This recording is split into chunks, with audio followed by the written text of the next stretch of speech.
Comment Satan fait obstacle à nos prières. Combat dans le royaume céleste. Par John Mullinde. Je veux vous parler, à partir d'un témoignage de quelqu'un qui a été sauvé, quelqu'un qui a été au service du diable. Et quand cet homme a donné son témoignage, ça m'a fait un tel choc. Je ne voulais pas y croire. J'ai dû me tenir 10 jours devant le Seigneur, dans le jeûne, en lui demandant, « Seigneur, est-ce vrai ?»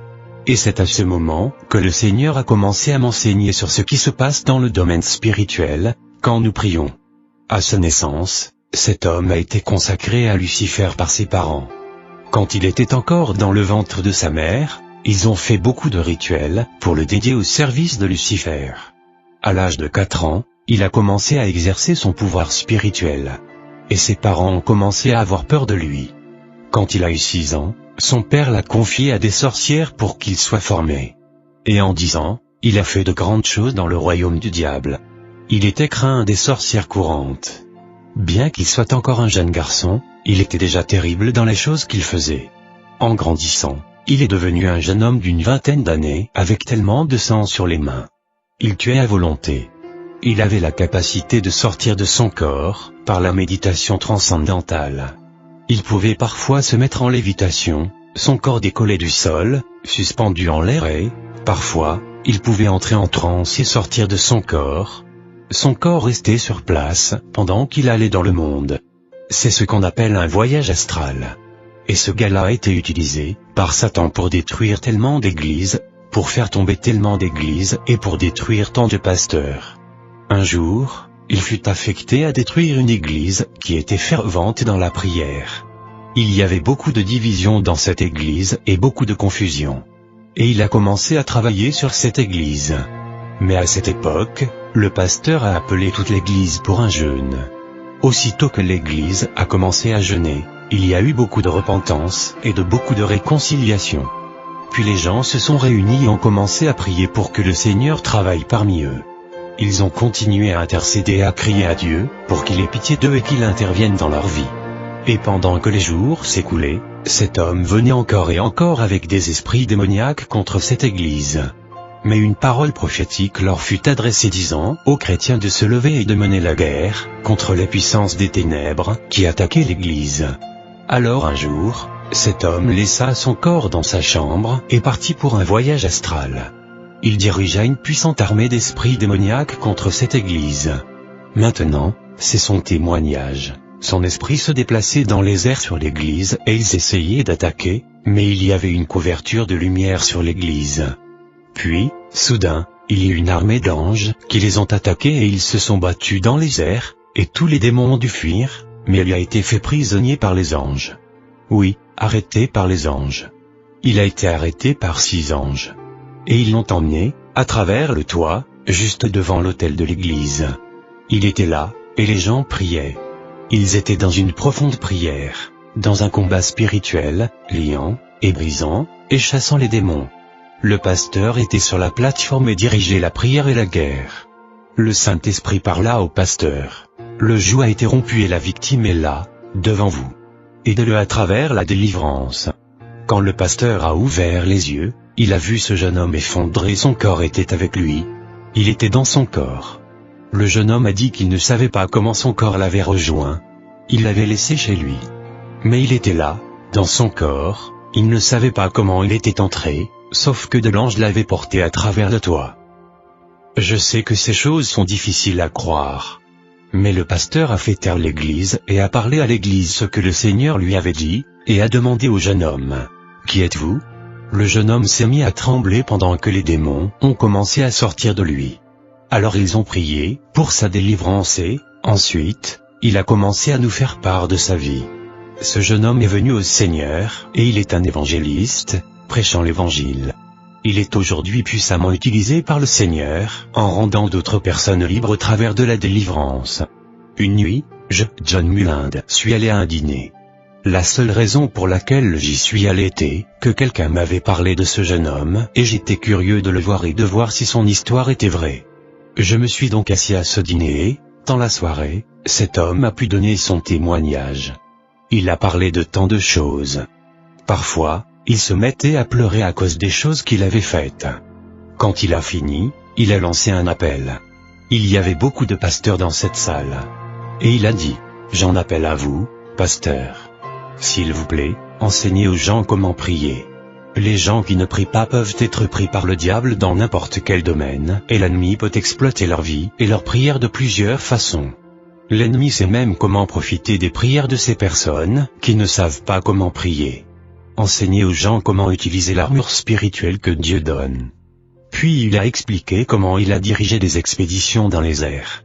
Avec des agents sataniques et beaucoup d'esprits démoniaques, il allait dans les airs et c'était comme un détournement de tout le travail que vous aviez effectué.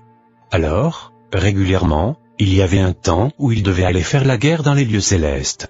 Et il a dit que, dans les lieux célestes, dans le domaine spirituel, quand l'endroit est recouvert par une couverture de ténèbres, cette couverture est si épaisse qu'elle est comme de la roche. Et elle couvre toute la région. Et ces esprits sont capables d'aller aussi bien au-dessus qu'en dessous de cette couverture. Et à partir de là, ils influencent les événements sur la terre. Quand les mauvais esprits et les agents sataniques humains quittent leur poste, ils descendent sur la terre, vers des endroits de ralliement, qui peuvent être soit dans les eaux, soit sur la terre, afin de rafraîchir leur esprit. Et comment font-ils pour rafraîchir leur esprit? Avec des sacrifices que les gens font sur des autels. Ce peut être des sacrifices dans la sorcellerie ouverte, des sacrifices de sang de tous types, mais aussi des avortements, et aussi des guerres, et des sacrifices humains, et des sacrifices d'animaux. Il peut s'agir de sacrifices de débauche où les gens entrent dans des perversions sexuelles de toutes sortes. Et tout cela donne de la force à ces puissances. Nombreux sont les différents types de sacrifices. Il a dit que lorsque les agents sataniques sont en place dans le royaume céleste et que les chrétiens commencent à prier sur la terre, les prières des chrétiens leur apparaissent sous 3 formes. Toutes les prières apparaissent comme de la fumée qui monte vers les cieux. Mais certaines prières apparaissent comme de la fumée, et elles vont à la dérive et disparaissent dans l'air. Ces prières proviennent de personnes qui ont péché dans leur vie et qui ne sont pas disposées à traiter avec ces péchés. Leurs prières sont si faibles qu'elles sont emportées et disparaissent dans l'air. L'autre type de prière est également comme de la fumée qui monte jusqu'à ce qu'elle atteigne cette roche, mais elle ne la traverse pas. Ce sont généralement des gens qui essaient de se purifier, mais ils n'ont pas la foi dans leurs prières. Ils ignorent généralement les différents aspects importants qui sont nécessaires quand on prie. Le troisième type de prière est comme de la fumée qui est pleine de feu. Quand elle s'élève, elle est tellement chaude que, lorsqu'elle atteint la roche commence à fondre comme de la cire. Elle perce la roche et passe à travers. Souvent, quand les gens commencent à prier, leur prière ressemble à celle de la première catégorie, mais quand ils continuent à prier, leur prière change et devient comme celle de la deuxième catégorie. Et quand ils continuent à prier, tout à coup elle s'embrase. Et leur prière devient alors puissante, et elle perce et passe à travers la roche. Souvent, les agents maléfiques remarquent que les prières sont en train de muter et sont prêtes d'arriver à l'état d'embrasement. Alors ils communiquent avec d'autres esprits sur la terre et leur disent « Distrayez cette personne de sa prière. Faites-les arrêter de prier. Faites-les sortir de là. » Très souvent, les chrétiens cèdent à ces distractions. Alors qu'ils sont en train de percer, de se repentir, de permettre à la parole de sonder leur esprit et à leur foi d'être consolidée, alors que leur prière est de plus en plus focalisée, le diable voit que leur prière gagne en force et les distractions commencent. Des téléphones sonnent. Parfois, nous-mêmes, au milieu d'une prière très intense, le téléphone sonne et nous pensons que nous pouvons répondre au téléphone, puis revenir et continuer à prier. Mais lorsqu'on revient, on revient au tout début. Et c'est ce que le diable veut. D'autres types de distractions peuvent venir à votre rencontre, même si cela signifie de toucher votre corps et de mettre une douleur quelque part. Même si cela signifie d'avoir faim et vous voulez aller à la cuisine pour manger quelque chose. Dès qu'ils arrivent à vous sortir de votre position, ils vous ont vaincu. Il faut dire au pasteur, enseignez les gens, qu'ils prennent un temps à part. Pas pour juste une sorte de prière occasionnelle. Ils peuvent faire ce qu'ils ont à faire le reste de la journée. Une fois dans une journée, ils devraient avoir un moment où ils se concentrent de tout leur cœur sur Dieu et que rien ne vienne les distraire. Et quand les gens persistent dans ce genre de prière, s'ils se laissent inspirer par l'esprit et continuent, quelque chose se passe dans l'esprit. Le feu atteint la roche et elle fond.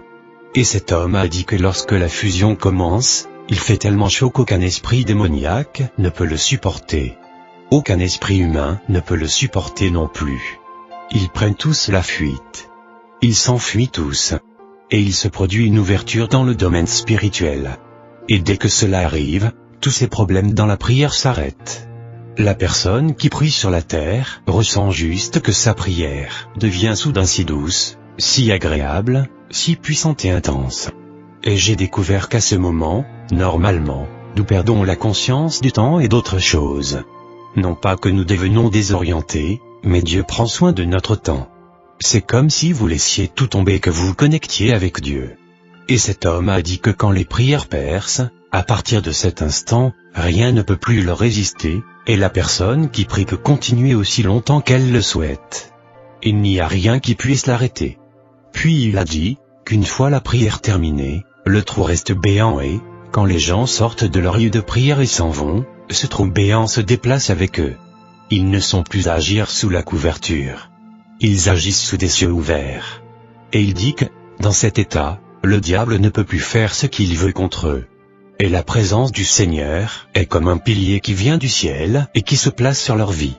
Ils sont protégés. Et il y a tellement de puissance à l'intérieur de ce pilier que, quand il se déplace, cette présence touche d'autres personnes. Il discerne ce que l'ennemi a fait chez d'autres personnes. Et quand il parle aux gens et que ces gens sont devant eux, ceux-ci entrent à l'intérieur de ce pilier. Et aussi longtemps qu'ils restent à l'intérieur de ce pilier, tous les liens de l'ennemi faiblissent.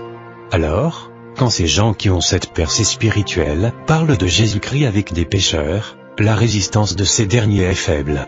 Et c'est si facile de les sortir des ténèbres. Quand ils prient pour les malades ou prient pour quelque chose, cette présence fait toute la différence.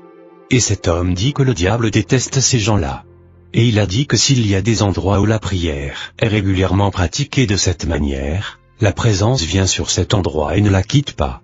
Ainsi, même les gens qui ne connaissent pas Dieu, quand ils viennent dans ces lieux, tout d'un coup, tous leurs liens sont fragilisés. Et si quelqu'un prend soin de les enseigner patiemment et dans l'amour, il peut facilement les arracher des ténèbres, non pas par la puissance, ni par la force, mais par l'Esprit de Dieu qui est présent.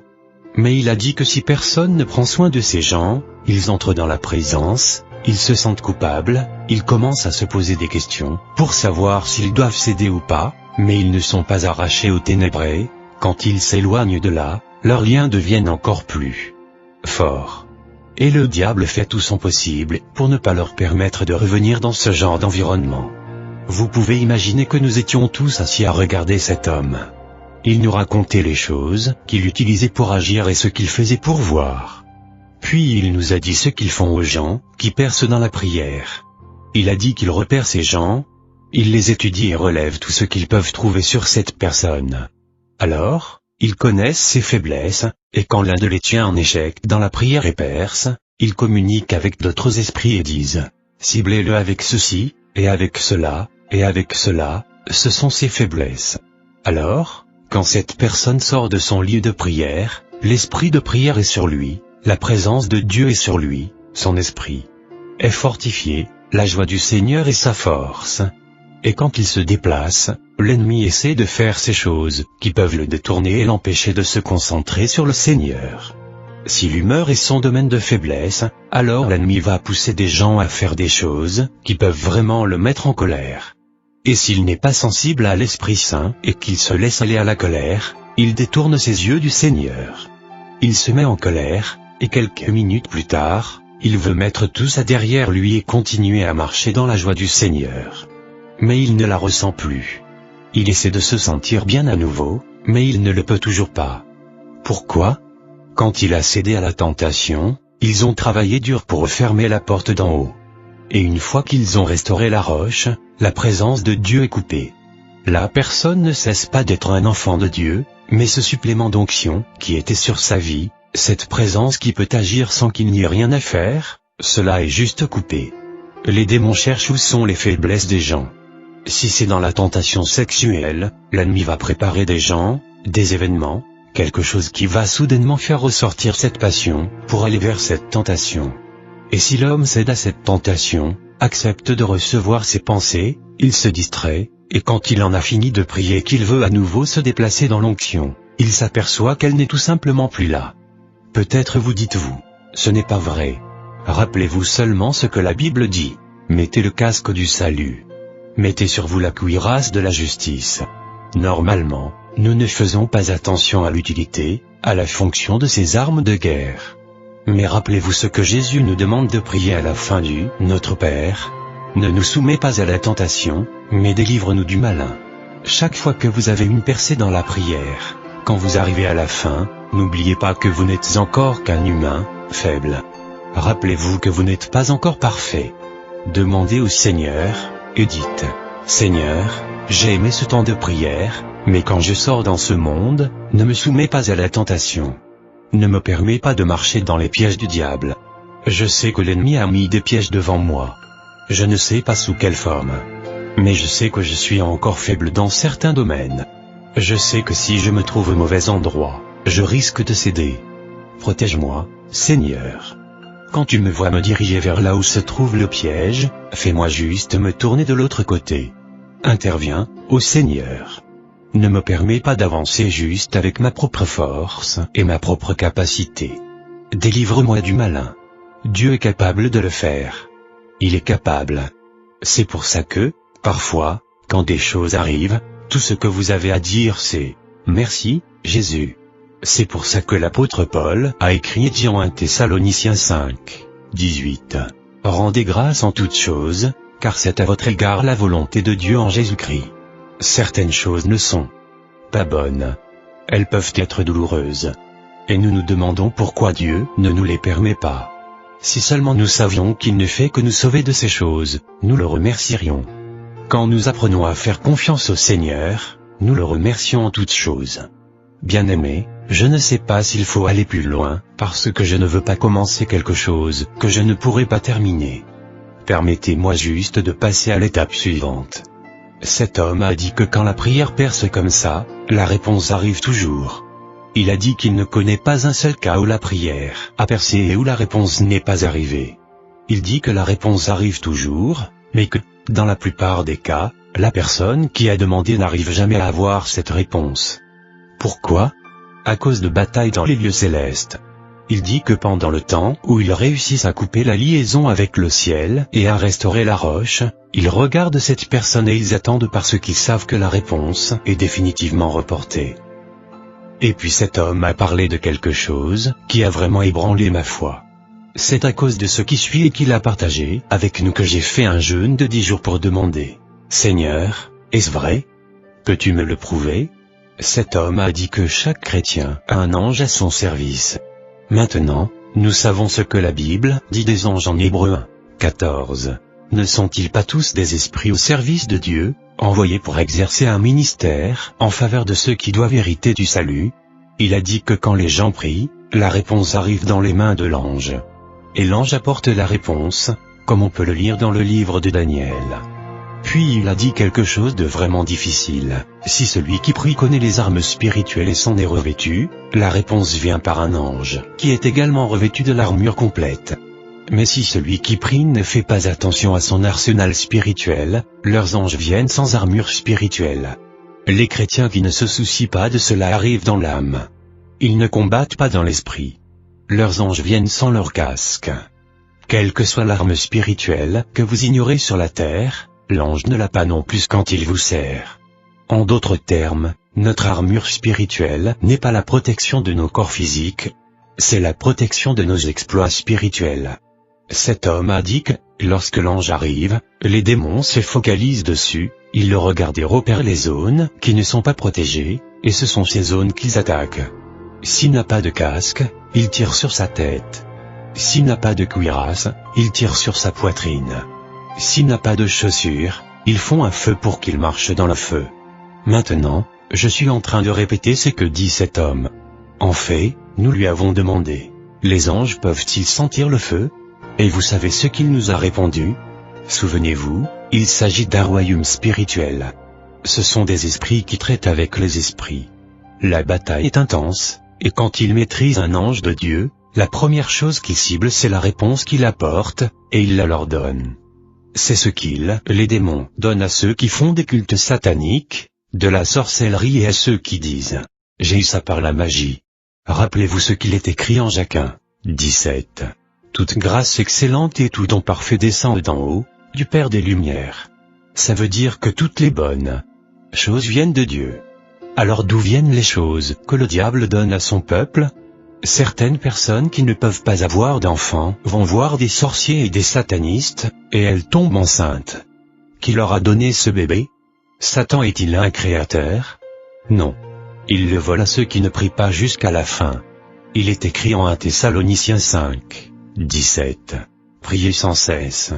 Et Jésus a dit en Luc 18, 8. Mais quand le Fils de l'homme viendra, trouvera-t-il la foi sur la terre? Êtes-vous toujours en train d'attendre? Ou avez-vous laissé l'ennemi voler ce pourquoi vous avez prié? Alors, cet homme a dit qu'il ne se contente pas de voler simplement la réponse. Ils sont également intéressés à faire l'ange prisonnier. Ils commencent à se battre contre lui. Et il a dit que, parfois, ils réussissent à le retenir et à le lier. Et quand cela se produit, le chrétien devient leur victime sur terre. Ils peuvent faire n'importe quoi avec lui parce qu'il ne bénéficie plus de la protection spirituelle de l'ange. Je lui ai demandé, « Vous voulez dire qu'un ange peut être retenu prisonnier par des forces démoniaques ?» Cet homme ne connaissait même pas les Écritures au moment où il a dit tout cela. Il ne connaissait pas beaucoup la Bible. Il partageait tout simplement ses expériences. Et il a dit qu'il ne retenait pas l'ange très longtemps parce que, quand d'autres chrétiens priaient quelque part, du renfort arrivait, et les anges étaient libérés. Si le chrétien responsable de la prière ne perce pas dans sa prière, l'ange reste prisonnier. Alors, l'ennemi envoie à cette personne son propre ange, en tant qu'ange de lumière, et c'est là que surviennent les tromperies, les fausses visions et les fausses prophéties, les mauvais dirigeants. Je veux dire par là que dans leur directive, dans la direction spirituelle, ils prennent des mauvaises décisions de toutes sortes. Et souvent, ces personnes sont ouvertes à toutes sortes d'attaques et de liens. J'ai quitté ce dîner tellement troublé, tellement troublé. J'ai demandé au Seigneur, « Seigneur, je ne veux même pas essayer de croire à tout ça. Ça enlève toute ma confiance et ma sécurité. » Quand je me suis mis devant le Seigneur pendant ces 10 jours, le Seigneur a fait 2 choses. Premièrement, non seulement il a confirmé tout ce que j'avais entendu, mais en plus il a ouvert mon esprit pour voir beaucoup plus que ce que cet homme n'avait pu nous dire concernant ce qui se passe dans le domaine spirituel. Deuxièmement, il m'a montré ce que nous sommes censés faire quand cela arrive afin que nous ne soyons pas vaincus, mais que nous puissions vaincre. Nous avons besoin de connaître 3 choses et de vraiment prendre la mesure de ces 3 choses. 1. Comment agir avec les armes dans notre combat. La Bible les appelle les armes de Dieu. Ce ne sont pas nos armes. Ce sont les armes de Dieu. Quand nous les utilisons, nous permettons à Dieu de se battre pour nous. 2. Comprendre la relation entre le ministère des esprits, les anges, et notre vie spirituelle. Et être attentif à ce qui se passe dans notre cœur comme responsable, pour que ce qui doit se passer dans l'esprit en ce qui nous concerne. 3. Le Saint-Esprit. Le Saint-Esprit n'est pas censé venir en tant que notre serviteur, pour nous servir et nous apporter des choses.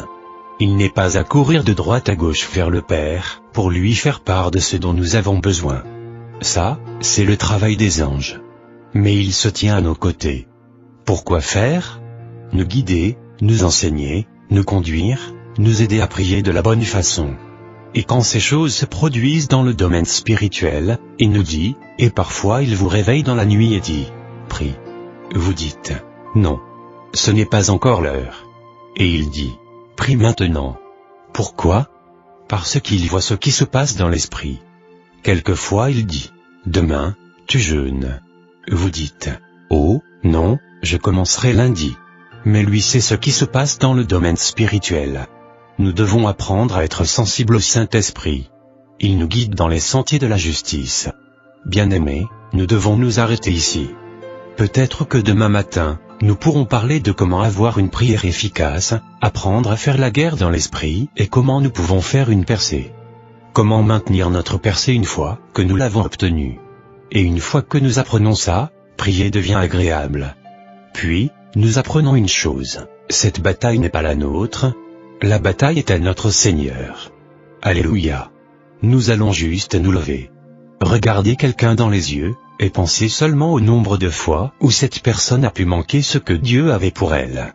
Mais joignez vos mains, si vous le pouvez, avec 2 ou 3 personnes, et dites-vous seulement les uns aux autres: on ne veut plus de défaite. Nous pouvons vaincre. Il y a assez de puissance pour vaincre. Jésus a déjà fait tout le travail.